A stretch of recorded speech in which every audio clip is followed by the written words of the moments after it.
Rome wasn't built in a day, but it did take some time for it to become the bustling city we all know and love today. The Roman Empire has been known throughout history for its many great leaders, impressive architecture, and a healthy dose of debauchery. But what about its population? How did the Romans get those numbers up in the census? Welcome to my channel. And today let's find out why parents in ancient Rome sometimes willingly abandoned their babies.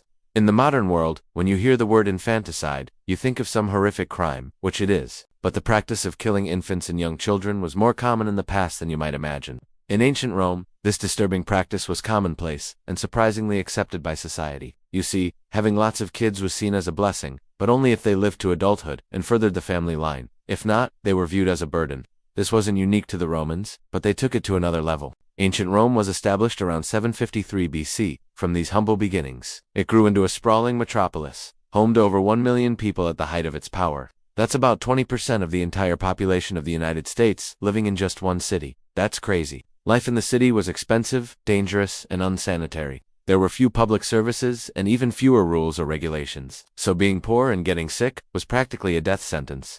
And in ancient Rome, the poor were given very little help. It might come as a shock to learn that in ancient Rome, life was cheap, especially if you were born a pauper. Child mortality rates were high, with an estimated 50% of all children dying before the age of 2. The typical life expectancy of a Roman was between 17 and 20 years. Most children died from illnesses like tuberculosis and smallpox, but many drowned or died from other accidents. It was also common for Roman mothers to abandon their children if they were deformed or disabled. Now, don't get me wrong, the Romans had some pretty awesome ideas. They invented concrete, roads, aqueducts, arches, and vaults, and they also developed some of the earliest forms of insurance. But they were also big on fatalism, which can be summed up with the phrase, when in Rome, do as the Romans do. The most basic rule of survival in ancient Rome was to follow the crowd, since going against the majority could be dangerous.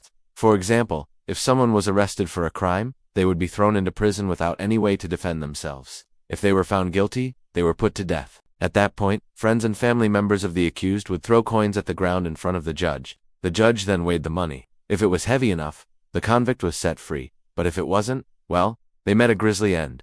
One of the main reasons for the high infant mortality rate was the lack of clean drinking water. Water was scarce, so most people drank wine instead, including children. Wine was mixed with water and given to infants in order to keep them hydrated. Unfortunately, this watered-down version of wine didn't contain any alcohol and didn't have any health benefits. As you can imagine, thousands of drunk Romans probably weren't the best role models for their kids. Abandoning unwanted children became commonplace in ancient Rome, because giving them up for adoption was rarely an option. Adoption was only allowed under very specific circumstances. Only male children could be adopted, and it was reserved for couples who couldn't have children of their own. Also, a child could not be adopted until they reached the age of 2.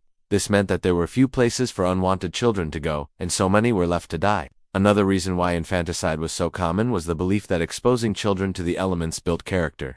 The philosophy of Stoicism encouraged endurance and overcoming obstacles. One of the most popular Roman Stoics was Seneca, who was a Roman senator and playwright.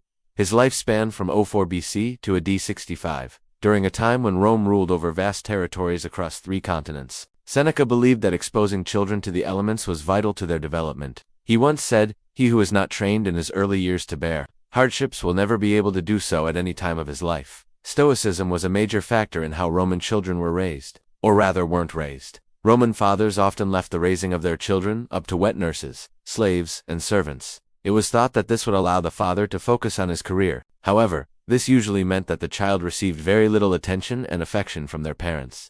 In fact, the Roman idea of parenting was considered to be more of a business arrangement than a relationship. Fathers were essentially buying services from their children, such as marriage alliances and heirs. Roman philosopher Ovid wrote, "When the girl has grown up, her price is higher, yet she yields greater returns." Many Roman men had harems of mistresses and prostitutes to keep company, while their wives were busy producing heirs. Sometimes it wasn't poverty or convenience that led to infanticide, but pure superstition.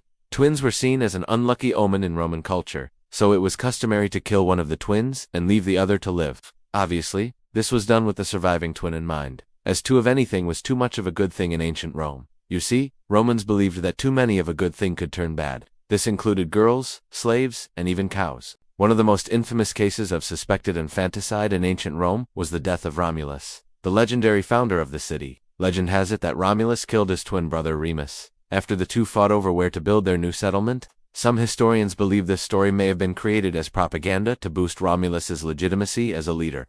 There are no records of Romulus committing fratricide, only that he was the sole ruler of the city. Aside from twins, conjoined twins were also killed immediately after birth, as were children with deformities or disabilities. If a baby was born with a disability, it was taken outside the city and left to die. The Romans believed that killing these children was necessary to prevent them from contaminating the bloodline and bringing bad luck to the family. They also believed that it was a mercy to kill them quickly, sparing them from a life of pain and suffering. However, in some cases, the decision to abandon or kill a child was based solely on the child's gender. In ancient Rome, boys were valued over girls, and female infants were often killed simply because they were born a girl. Girls were seen as a financial burden and a distraction from a man's work, so many families preferred to have a son. In fact, the ideal Roman male was expected to be a soldier, statesman, or a combination of both. Girls who didn't meet these standards were often killed or left to die. So why didn't women push back against these terrible practices? You see, Roman women had fewer rights than their Greek counterparts, and they were expected to be obedient and submissive to their fathers and husbands.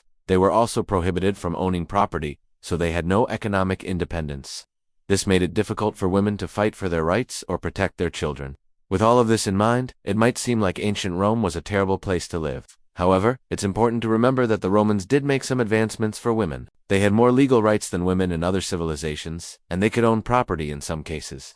Women were also allowed to participate in religious festivals and public games. While it's true that many Roman women lived miserable lives, it was also true that some enjoyed wealth, power, and privilege. Ancient Rome was a complex and fascinating civilization, and it's up to us to learn from its mistakes, as we strive to create a better future. The treatment of women and children in ancient Rome was a dark chapter in history, but it's a reminder of the importance of fighting for equality and justice for all. What do you think? Were the Romans right to abandon or kill unwanted children? Let me know your thoughts in the comments below. And if you liked this video, please hit the like button and subscribe for more content. Thanks for watching. See you next time.